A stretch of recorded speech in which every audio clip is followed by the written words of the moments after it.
Welcome to Beyond the Red Carpet. Today we're going to speak about the wonderful, the fabulous, the fascinating Mary Tyler Moore.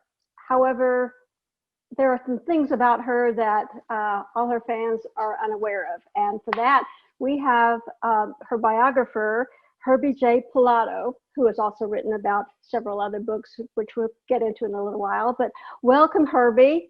And we are so anxious to learn about Mary Tyler Moore. Yeah, she was a complex person, that's for sure. I mean, just so talented and a good person, but complex. Okay, let's start at the beginning with her childhood, because there were things going on in there that affected her the rest of her life. Can you bring us up to date a little bit on that before we get into her career? Yes, yes. Well, first of all, she had a very demanding father and an alcoholic mother. And in that way, or in the demanding father way, she was similar to Elizabeth Montgomery, which I had written about, in a couple biographies and about Bewitched. And that's why I was fascinated with Mary, because she seemed so similar to Elizabeth. And I wanted to continue the theme of, 60s TV female icons in exploring biographies. So her father was demanding.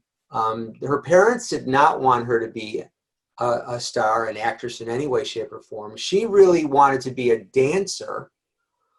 And she wanted to be a musical star. But by the time she got in the business, they weren't making the MGM type musicals anymore. But she was also sexually abused as a kid, and which, just did a whammy on her self-esteem. And that seems to be a common thread with a lot of the stars that we know today. That is a horrible part, but that's what happened in the past. Well, there's always some kind of trauma. If it's not that, it's, abuse in some way, either by the parents or someone they loved, whether it's physical, violent, sexual, emotional, psychological, whatever. There's abuse. And it's interesting too, because a lot of artists in general, actors, and people in the entertainment industry are, comedians. How many comedians do we know that have had horribly sad lives? And somehow that filters into energy, and they channel that energy into performing, into their work. Okay, I know there's a lot of her personal history in your book, which is titled the Mary Tyler Moore Story. And I think everybody who was a fan of her will definitely want to read that, to pick up not only her career information. Yes, I wish I had a copy to show right now. You'll show it at the end. But yeah, her background and everything. And I really wish my dad were alive today, because he was such a Mary Tyler Moore fan, and he knew every line of the Mary Tyler Moore show, every episode and every line. So it affects generations. She affected generations. And I remember growing up, we could not go through a week without watching the Dick Van Dyke Show. Oh, man. Both of those shows, I mean, my personal favorite really out of the two is the Dick Van Dyke Show. You watch those episodes, you watch Mary with Dick Van Dyke and the whole show. It's like they never had to do anything ever again after they did that show. It was just so perfectly done, on so many levels. And, people think, well, Dick wanted to end the show. And Carl Reiner, who created it and also played Alan Brady on the show, he wanted to end the show. But really, ultimately, Mary Tyler Moore ended that show. She wanted to move on and get into movies. Really? Mm-hmm. And Grant Tate, who was her husband and manager, he's the one who pushed her, first of all, into more of the forefront of the series. And he definitely wanted to make her a movie star. But that ultimately never happened. Not until later. I remember reading, and I know it wasn't from your book, but it was from one of her biographies, that she was supposed to be a secondary character, but she was so popular that they brought her up, and to the chagrin of Rosemary. And tell us a little bit about that. That's Yeah, fascinating you're story. absolutely correct. It was supposed to really be centered on Rob's life. Dick Van Dyke played Rob Petrie, a TV writer, on Rob's life in the office, or his career. And his home was very, very secondary, with Little Richie, played by Larry Matthews, who's a great guy who I interviewed for the book. And so but they saw Mary, the audience was like, oh my gosh, who is this doll? But the other part of it is that Grant Tinker was an ad executive who worked on the show, and he fell in love with Mary in that first season. She was already married to Richard Meeker, her first Right. husband. And he really ultimately wanted a stay-at-home mom and a stay-at-home wife, but she wanted to be a star. So Grant wanted to make Mary a star. He fell in love with her. So they were on the same page. And their relationship really was a manager actress and as well as a husband wife. It was really a business relationship, which many times, not all, but many times in Hollywood, you find that. People get together to form these business partnerships. It happened with William Asher and Elizabeth Montgomery on Bewitched. It happened with Carol Burnett and Joe Carol Hamm. Burnett. Yeah, Mm-hmm. And usually when the show ends, not all the time, but usually when the show ends, so does the marriage. And that's really what happened with Grant and Mary after the Mary Tyler Moore show ended. She wanted to do a variety show, and he told her, don't do a variety show. They're dead. Carol Burnett just ended her 11 years. You can't get any better than that. And she goes, no, I really want to do it. And as a result, it was a bomb, and then the marriage just fizzled after that. They still were Well, business partners with MTM Productions, for various other shows like Hill Street Blues mhm. and whatnot, but their marriage ended. I think I can honestly say that my favorite episodes of the Dick Van Dyke Show were the musical, when they had the musical scenes. Those were fabulous. Those were Weren't they? even, I mean, even mesmerizing, right? I mean, when you would see them together, their chemistry together, when they would sing and dance, I'm getting chills now, okay? yeah. It was just so perfectly done. And, Mary always, like I said, wanted to be that movie musical star. But if you look at Dick Van Dyke, she already was musical on screen, which I kind of missed on the Mary Tyler Moore show, but it was a different show. And interesting, too, Dick Van Right. Dyke never made a guest appearance on that show. She wanted to remove herself from that show. Jerry Van Dyke, his brother, did. And then when she did her variety show, she allowed Dick Van Dyke to guest star on that. But he never made a guest appearance on the Mary Tyler Moore show, which I think would have been really cool. Okay, now how many years between the end of the Dick Van Dyke Show and the premiere of Mary Tyler Moore? It was about 5 years. 5 years? Mary wanted to do these movies, so she made some Mm-hmm. really bad movie choices, and that's because Grant Tinker knew television, but he didn't know movies. It's different mediums, and he made the wrong choices. I mean, the last film she did was Change a Habit, where she starred opposite Elvis, who was a surgeon, and she played a nun. Yeah, that's one for the books. I did Okay. like a movie she made with Ted Danson. I don't know if it was made for TV or not. When Yeah. the other woman was Christine Lottie. Yes. Can't Yes. remember the name of that, but I thought I don't that either. was a very But yes, that was a sweet little film, and that was made in the 80s. And it was right right. about or like, I think 82 or 83, around there. She started messing with plastic surgery. Now, first and Mm, foremost, let me state that I am all for looking as great as you could look. I'm all for a nip and a tuck if you want. I'm all for, getting a hair transplant, whatever you want. But she took it to the Michael Jackson degree, where it was yes. no longer, when you look at her, you didn't know who she was. And it was detrimental, I think, to, number one, her health and her career. She had those adorable full cheeks that she destroyed and took Right. out and put higher cheekbones in. She had several different teeth implants. It got crazy. And she knew that she was having too much surgery, and she admitted it, but she kept on doing it. And that's what I really respected about her, is that she talked about her flaws and her failures. She thought she could have been a better mother. She admitted she was an alcoholic. She came out and talked about her diabetes.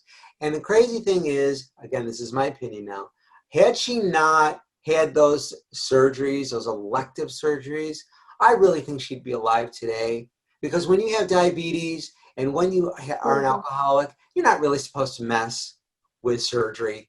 You know, it's one thing to have surgery that you need, but elective surgery again and again, your body is traumatized by that. How many surgeries do you suppose she had for her face? Well, let's see. I count at least 2 teeth implants, maybe 3. Complete different teeth implants. I think she had at least 2 nose jobs, and the definite at least cheekbone surgery. You know, and that's in addition to just the basic nip and tucks. You know, that's a lot. You know, well, she was so adorable on Dick Van Dyke, just so adorable, and she could have kept that cuteness, that perkiness, and just done the little things, but she really went overboard. There's consensus there. She did that, which spoke to her lack of self-esteem. You know, which, whether that's taken back to her parents, the abuse that she experienced, whatever, she never, here she was making so many people, millions of people happy. And I found this with Elizabeth Montgomery to some extent too. And she didn't know how to be happy herself. Everybody thought she was beautiful. She didn't. And this, again, is something you see in actors and actresses a lot. Well, I mean, that reminds me of something that Cary Grant said. He said, everybody loves Cary Grant, and I would like to be Cary Grant, but, you know, that's a persona. So, well, you know, that's right. And Mary said something very similar to that. You know, people used to come up to her and say, oh, I loved you on the Mary Tyler Moore Show. I wish I could be as nice as Mary Richards. And she said, yeah, me too. So that was major. Oh, let's go now to the Mary Tyler Moore Show itself, because it's been 50 years since it premiered. September 19th. 50 years, yes. I think, I don't know if this is one of your favorite episodes, but Chuckles the Clown funeral. You cannot think about that episode without, I mean, ever since I knew I was going to interview you, I started thinking about different episodes. And seriously, I would walk down the hall and just laugh out loud thinking about that episode. Yes, that was Mary's favorite episode too. That was her favorite. Oh, it was? You know, where Chuckles the Clown, so just for everybody listening or watching, Chuckles the Clown was a clown at the TV station at WJM where Mary worked with Lou Grant, Ed Asner, and the whole gang. And he was in a parade, and he was dressed as a peanut. Peanut. And he got killed by an elephant. A shell is what they said. By an elephant. And Mary, you know, goes, and Mary is upset with everybody in the office, because they're all joking about it. And then she's like, oh, I just can't believe you all are joking about this. It's a very serious issue. This man has died. And then she goes to the funeral, and the pastor or whoever is talking about how he died. And she just starts busting up in the funeral or in the at the wake. And now everybody's like, oh, really, Mary? You're doing this now? Yeah, that was tremendous. That was a classic. I mean, I know Carol Burnett has several classic episodes, you know, The Gone with the Wind and some of those, but this was a classic Mary Tyler Moore. Can you name another one that immediately sticks out in your mind besides that one? I liked the one where she was to get an award and everything was going wrong. Her dress didn't fit. She got a cold. Her hair had like a bump in it. And she goes up to the podium to finally get this award, and she's like a mess, you know? And she says, I usually look so much better than this. I remember that. She always gave really bad parties, you know, no matter, there were several episodes where she gave bad parties. There was an episode where she, at one of those parties where she didn't have enough food. and she came by with like the ham or whatever it was, and she's serving it, and Lou takes this like 5 chunks of ham, and he says, Mr. Crane, she says, Mr. Crane, you have to put some back. I liked Lou Grant. I thought he was adorable. And oh my gosh, and Rhoda. Very, very, I mean, Mary and Valerie Harper, who played Rhoda, were very good friends. They adored each other, but they didn't always get along. And you know what? Nobody gets along 24 hours a day. When you spend time with people, your family, your friends, everybody has issues with everybody. And it's an honest thing. They didn't hate each other, but they didn't always get along, but they loved each other dearly. And I do want to say, though, that my book is not just about the Mary Tyler Moore Show. It covers Mary's entire life and career before, during, and after this, the Dick Van Dyke Show and the Mary Tyler Moore Show. And even the last 10 years of her life, which she did not cover in her own memoirs or her own, I cover fully. All the TV movies, all the movies, feature films that she did, including Ordinary People. Yeah. Well, what I remember towards the end, she was so super skinny, and she just did not look healthy. And you really... Well, it's part of the diabetes. With diabetes, right. as you may know, you either gain weight or you can't gain weight. And Mary was in the latter. She just could not gain weight. And with the surgery, and then she dyed her hair red for a TV show called New York News in 1995. And I'm like, what is this? It's bad enough we got to deal with all the surgery. And now we got to look at the red hair. She was not identifying with the audience anymore. The audience wasn't identifying with her anymore. And that's why many of the new shows that she tried failed. Yes. I also remember there was a movie that she made about a virus, and she did not get it, but it's people were wearing masks, and a whole group wanted to spread the virus because it made everybody feel happy. Oh, yes. That was one of her feature films, yes. With George Peppard, absolutely. George Peppard. Right. Yes. And she made these very odd films. It was just odd choices for her. I mean, when we look back at the 2 main TV shows that she was in, her choice in movies were just unreal. I just wouldn't have thought about it. Yeah. Well, and the wild thing is that when she finally realized, well, I better get back to TV, Dick Van Dyke was doing a special called Dick Van Dyke and the Other Woman in 1969, the same year that Change of Habit came out with Elvis. And so he essentially asked her to come back to TV and do this special with him. He gives her the special, makes her the star of it. And everybody at home is just so happy that Dick Van Dyke and Mary Tyler Moore are back together on TV where they belong.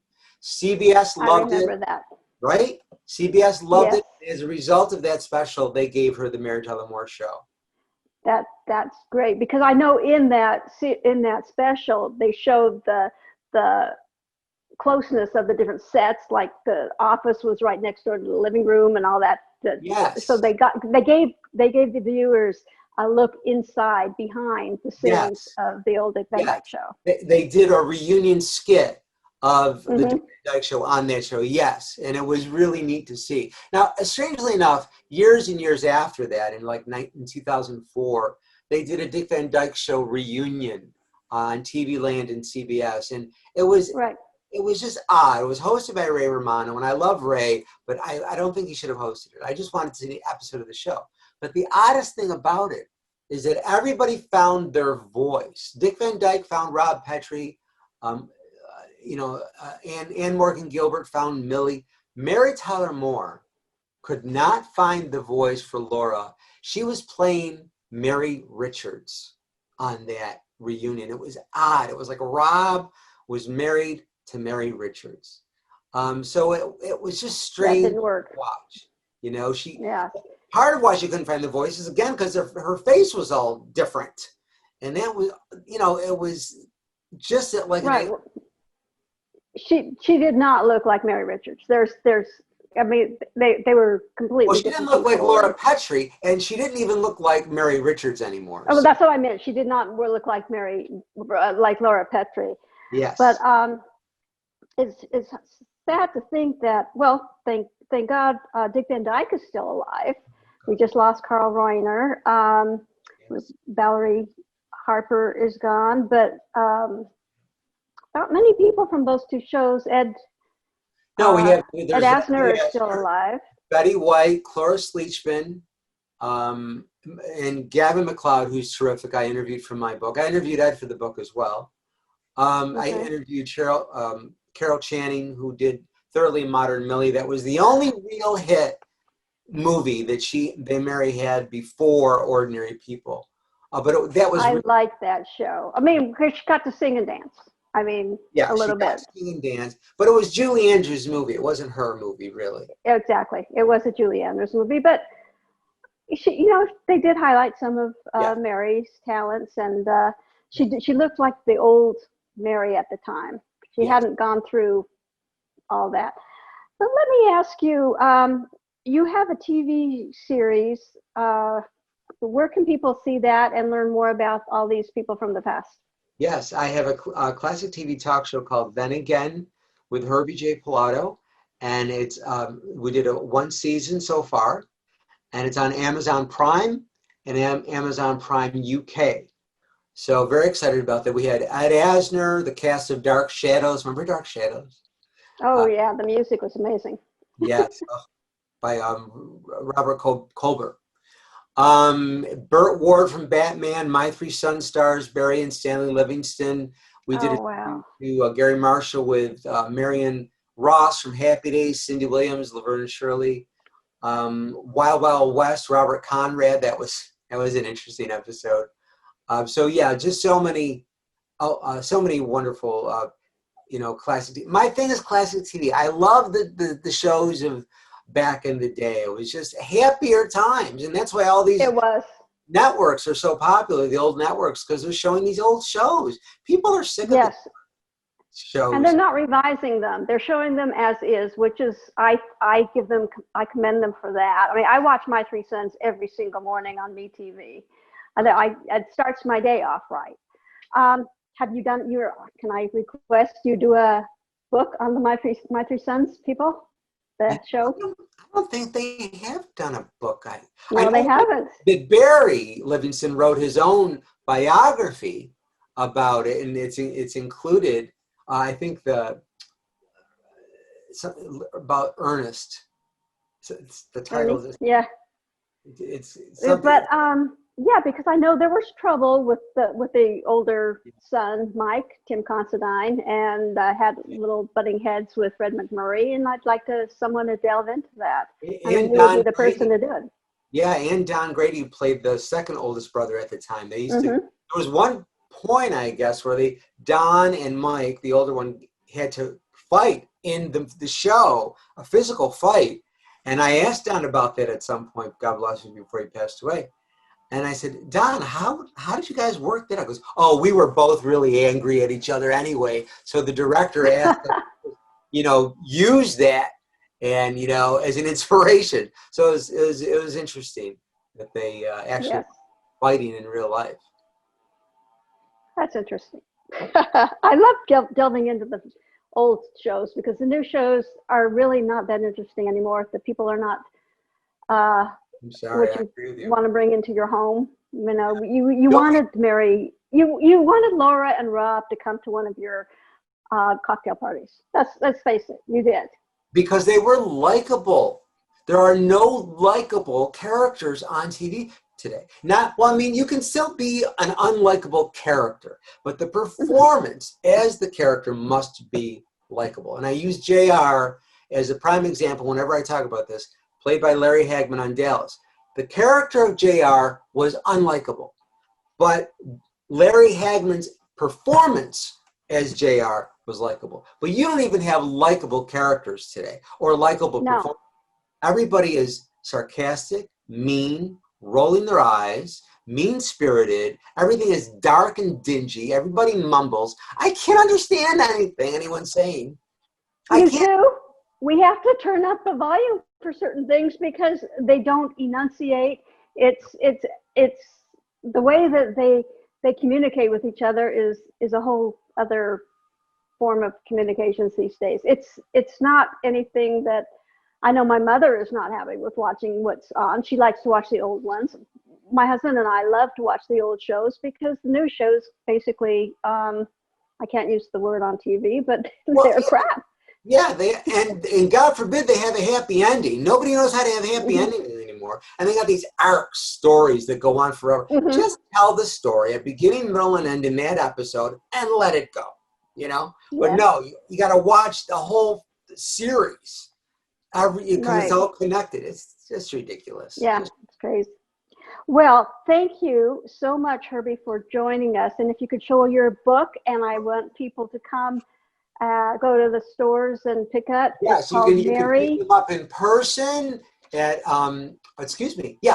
at hopefully Barnes and Noble, but Amazon Prime Amazon.com. You can get this book along with all my other books. You can order it from me personally, HerbieJPilato.com, but quite frankly, it's more expensive right now. The hardcover is on sale for only $25 on Amazon, and the soft cover is $36, and the hardcover has color photos in it, which the paperback doesn't. So the hardcover is actually cheaper if you go to Amazon. Okay, and it's definitely going in libraries and bookshelves around because I know people want to keep watching it, reading it, and as we do watch the shows, because she was a talent. She had her problems. She had her ups and downs. As we all do. She was human. And exactly, and that's what I tried to convey respectfully and with dignity, that Mary Tyler Moore was a beautiful person who did so much for animal advocacy. She was a spokesperson for the Juvenile Diabetes Foundation, but she brought so much love to the world. But she had issues, and that's okay. We all have issues. Nobody's perfect, and that's the message of the book. Okay, wonderful. Well, thank you, Herbie, for joining us, and I will see you next time on Beyond the Red Carpet. Thank you, Francine. Stay safe, everyone.